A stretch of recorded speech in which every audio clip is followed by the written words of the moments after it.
بسم اللہ الرحمن الرحیم۔ کام ٹی وی چینل میں ہم آپ کو خوش آمدید کہتے ہیں۔ دوستو، آج کا ہمارا موضوع ہے مردانہ کمزوری، جس میں انسان کو پیشاب بار بار زیادہ آئے، بار بار آئے اور زیادہ آئے، اور ہر بار پیشاب کرنے کے بعد ایسے لگے کہ جیسے ابھی انسان میں پیشاب باقی رہ گیا ہے۔ تو دوستو، اگر آپ نے ابھی تک ہمارے چینل کو سبسکرائب نہیں کیا تو ہمارے چینل کو سبسکرائب کر کے بیل آئیکن کو بٹن کو پریس کر دیجیے تاکہ آپ کو ہماری آنے والی ویڈیو بآسانی ملتی رہے۔ تو دوستو، شروع کرتے ہیں۔ ہومیوپیتھی کی ایک دوا ہے اسٹافیسیگیریا۔ ہومیوپیتھی کی ایک دوا ہے اسٹافیسیگیریا، جو کہ بہت سے مردانہ عوارض میں نہایت مفید ثابت ہوئی ہے۔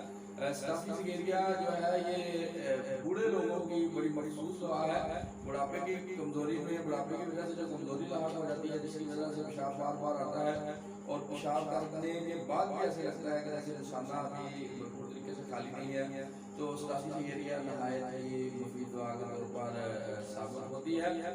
تو دوستو، پیشاب کرنے کے بعد پیشاب کی نالی میں ہلکی سی جلن رہنا یا پیشاب کے بعد لیسدار مواد خارج ہونا، تو اسٹافیسیگیریا انتہائی مفید دوا کے طور پر ثابت ہوتی ہے۔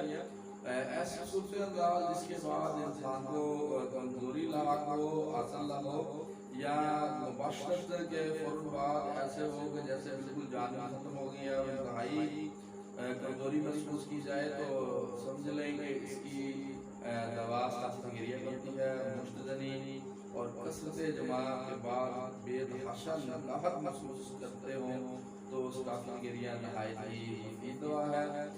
جنسی خیالات سے نیند کی حالت میں یا تنمیمی نیند میں لطف اندوز ہونا اور ہر وقت جنسی خیالات سوار رہنا اور اس کی وجہ سے مشت زنی کرنا یا خواب میں لڑکوں کے ساتھ بدفعلی کرنا یا خواب میں مباشرت کرنا، یہ اسٹافیسیگیریا کی رہنما قسم کی علامات ہیں۔ اسٹافیسیگیریا کی جو علامات ہیں جس طرح مردوں میں پائی جاتی ہیں، اسی طرح عورتوں میں بھی کسی حد تک پائی جاتی ہیں، لیکن اسٹافیسیگیریا کی علامات کا رجحان مردوں میں عورتوں کی نسبت زیادہ ہوتا ہے، اور تمباکو نوشی کی خواہش بہت زیادہ لگی رہتی ہے، یہ بھی، اور ساتھ میں مردانہ کمزوری بھی ہو تو یہ بھی اسٹافیسیگیریا کی علامات میں سے ایک مخصوص علامت ہے۔ یہ آنکھوں پہ گوانجنیا کا نکلنا، آنکھوں پہ پھنسیاں نکلنا، آنکھوں پہ ککرے وغیرہ ہونا اور ساتھ میں مردانہ کمزوری ہونا، اس اسٹافیسیگیریا کی نہایت ہی رہنما علامت ہے۔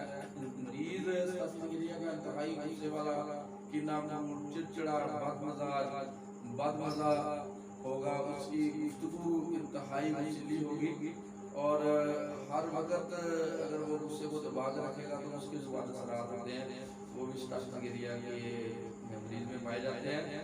تو تمام رات عورتوں کے متعلق خواب دیکھتے رہنا اور اس وجہ سے رات میں دو دو تین تین یا چار چار مرتبہ احتلام ہو جانا، تو یہ بھی اسٹافیسیگیریا کی انتہائی مفید دوا ہے۔ تو خشک ایگزیما، جو خشک ایگزیما ہوتی ہے جس کے نیچے انتظامی مواد دبا ہوا ہوتا ہے اور بعد میں وہ مواد زخم بن جاتا ہے، تو اسٹافیسیگیریا نہایت مفید دوا ہے۔ مشیلی زخم یا تیز دھار آنے والے زخم کی صورت میں اس سے بڑھ کر کوئی اور دوا نہیں ہے۔ چاقو، چھری اور استرے وغیرہ سے شیشے کے زخم ہو جاتے ہیں تو اسٹافیسیگیریا اس میں نہایت مفید دوا کے طور پر ثابت ہو سکتی ہے۔ بچوں میں دانت جو ہے بچپن میں گلنے سڑنے لگتے ہیں تو اسٹافیسیگیریا کی نہایت مفید دوا کے طور پر ثابت ہو سکتی ہے۔ اسٹافیسیگیریا بوڑھے لوگوں میں جن میں مردانہ کمزوری کثرت جماع، مشت زنی یا شہوانی خیالات کی وجہ سے آئی ہو تو اسٹافیسیگیریا نہایت مفید دوا ہے۔ تو دوستو، نئی ویڈیو تک کے لیے ڈاکٹر محکم خان کو بتا دیجیے۔ تب تک کے لیے اللہ حافظ۔